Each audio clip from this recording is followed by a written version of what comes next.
And one of the things that's so fascinating to me about sort of this white Eurocentric approach to God and to faith is that belief and faithfulness means never changing. And it means never reconsidering. That's what it means to be faithful. And I was faithful. So even though I was out in the intellectual academic world, I was asking all sorts of questions, because that's what I was being trained to do in my PhD program, is to question everything. Only believe the data. Don't believe the theory. Only believe the data. But in my faith life, it was oh no, check all that at the door. And I had learned, even as a young girl, there's a story I didn't put in my book because we didn't have time. But I learned, I got kicked out of Sunday school the first time, I think, when I was in first grade, because, but as a pastor's kid, it's problematic, but, right. But, I got kicked out because we were moving we're moving through the Bible, through the books of Genesis. We get to Noah and the flood. And I could not fathom a loving God who would flood the entire earth and kill everybody. It just didn't compute for me. And I was picturing drowning babies and drowning puppies. And, and as a little 6-year-old, I'm like, how can this be good? And my teacher was like, but God sent a rainbow. And I'm like, and all the other kids were like, rainbow, awesome. And I'm like, no, that doesn't cut it. That's not, I like rainbows as much as the next 6-year-old, but that's not enough for me. I don't trust this God anymore. And of course, the teacher couldn't handle that. It's probably some 19-year-old, you know what I mean? It's just some random person who got put in with the kids' church, Yeah, right. They weren't prepared for those sorts of questions. And so their reaction. All the same thing. Exactly, right? They were probably like, oh no, this is someone causing a mutiny in my classroom. And so I got kicked out and I got punished for being kicked out, and so I learned as a little girl, don't ask questions. Not here, not in church. But on the flip side, I grew up in this family where everyone went to Ivy League schools, and we started studying for the SATs when I was in first grade. And so outside of the church, you're supposed to ask questions, but inside of the church, you're not. And so it just maintained this enmeshment, right? Because I never felt empowered theologically or sociologically to say, hey, what I think about God matters. Yeah. And so when you talk about, let's say, white evangelical theology and Black evangelical theology, though culturally, of course, especially the white American suburban church and the Black church are culturally different. Theologies are similarities. So in the white evangelical church, which I was kind of part of and then have since left, I left over theological and intellectual and some cultural political reasons. Is Black evangelicalism also experiencing that? The decline the deconstruction. The deconstruction? Yeah, absolutely. Some of the most fascinating, Pew Research that's coming out now is really about particularly Black women leaving the Black church over patriarchy, which is that's the issue with the theology. Is it's hierarchical, it's this off-planet God. It's because white supremacy and patriarchy work so well together. You just see so many of those same really top-down leadership. We're going to tell you what to do. Your body's wisdom doesn't matter. Your body is evil. Some of the same issues. And so there's an amazing Black female scholar named Tamura Lomax, who's a religious studies professor, I want to say at Michigan State. Her whole career is about Black women leaving the Black church. Mm-hmm. And why.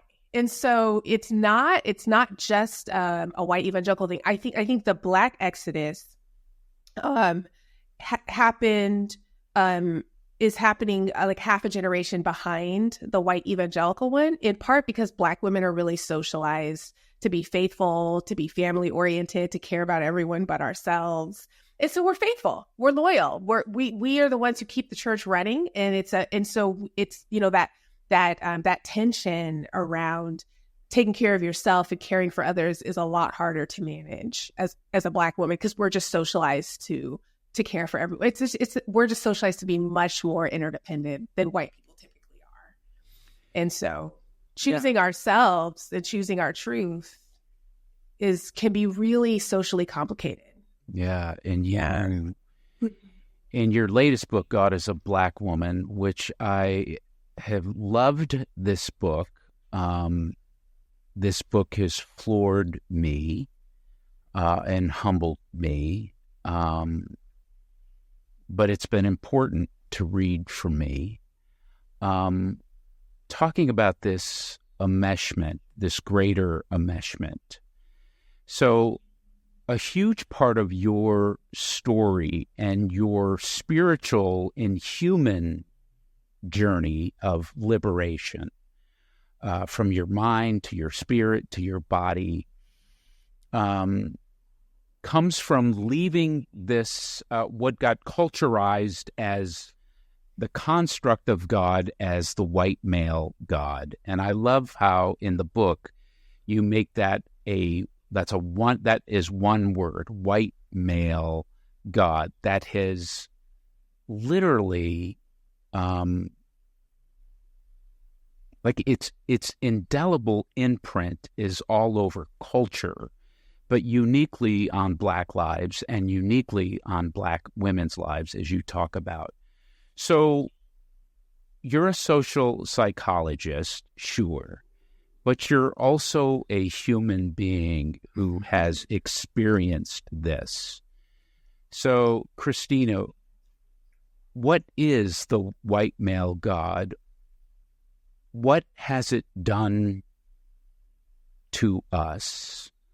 Why were you liberated from it? And I'll add my 2 cents. Why do we all need to be liberated from it? Yeah.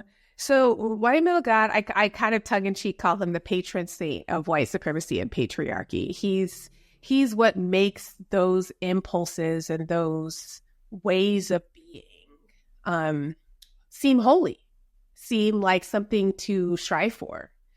And he sort of affirms the sacredness, he affirms the sacredness of all that is white and all that is male, or all that is white supremacist and all that is patriarchal. And so, if you look at some of the pillars of patriarchy and white supremacy, you see, an obsession with tradition, an obsession with what other people think, a need for certainty, an addiction to certainty, an addiction to hierarchy and order as defined by whiteness and men. Petulance, a lot of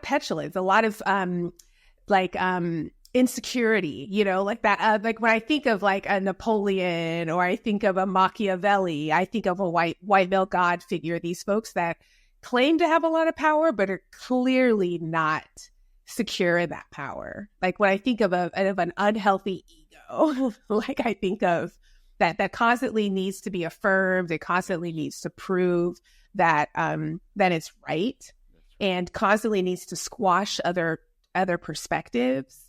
And so you see this throughout all of American society, right? You see it with the white men who claim that they're being discriminated against when someone says, hey, racism exists, or you see this in the Me Too movement, where women are finally finding the voice to call out their oppressors, and the men are saying they're being attacked and they're not being understood. Or when they react to, no, it's not that Black lives matter, it's that all lives, exactly. An inability to hold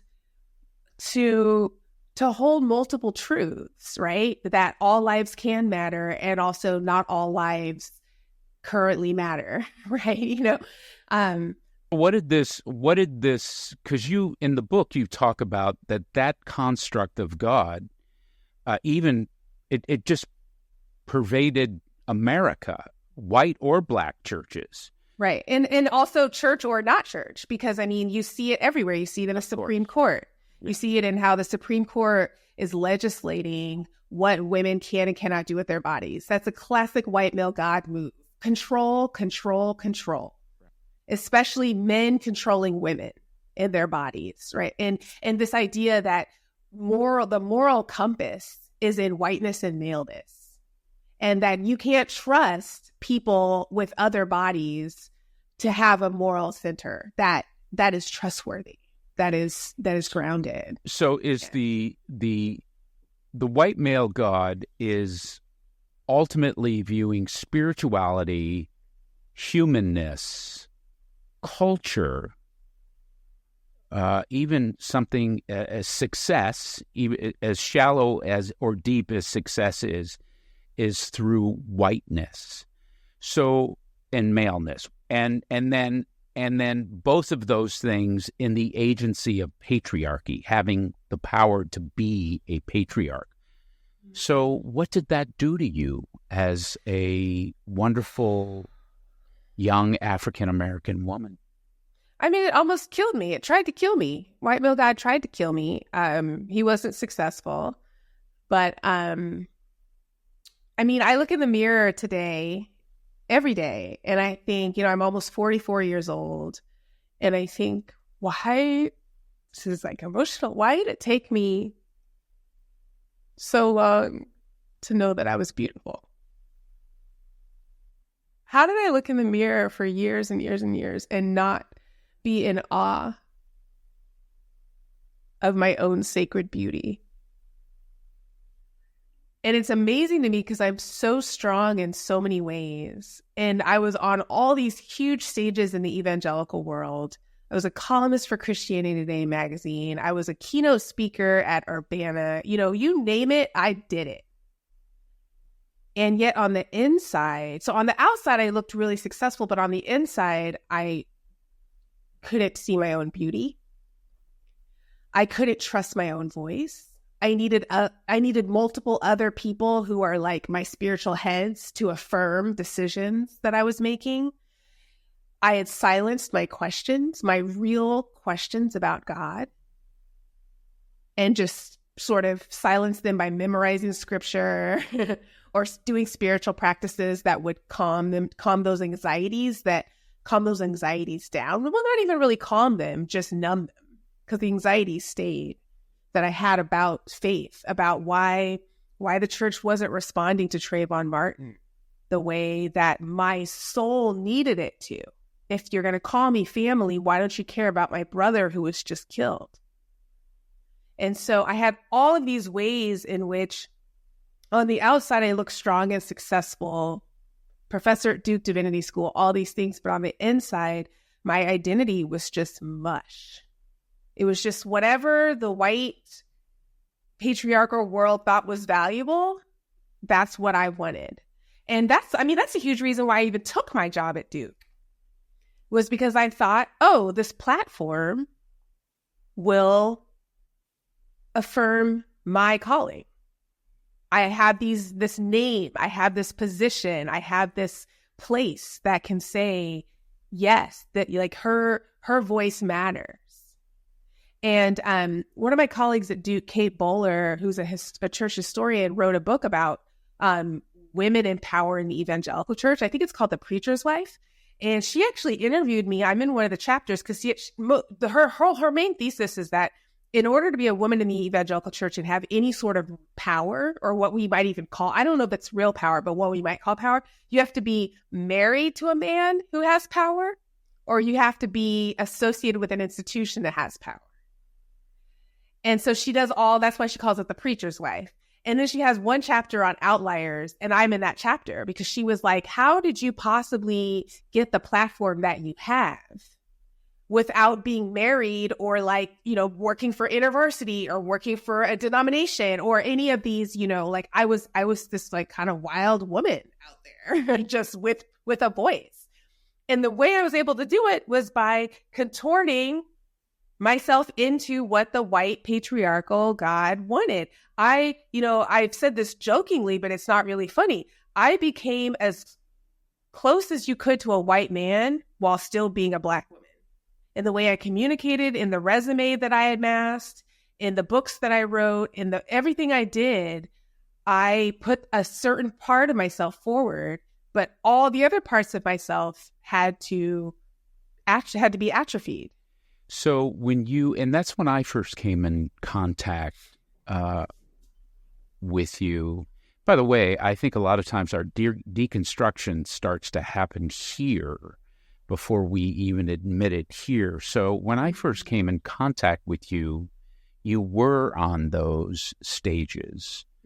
When you look back at that time, and back to what you just said, acting as much as a white male as a Black woman, do you view that then as being tokenized by whiteness or white evangelical? Oh, totally. Yeah. And so I remember reading Malcolm X's autobiography at some point, and he called himself a mascot. And I thought, that's me. I'm a mascot. They parade me out here, to say a couple things, but then they just go on about their business and nothing ever changes. And I was in those meetings. I was at trustee retreats. I was at board meetings. I was at the table, and it's like, just being at the table doesn't matter. That is not a goal. That is not an effective goal, because you can be at those tables and be there when they hear you and say, we absolutely are not going to do that. And even though you're a brilliant, intelligent Black woman, they still want you around because these aspects of your success reflect the whiteness they want in you. Totally. Is that what it is? Yeah.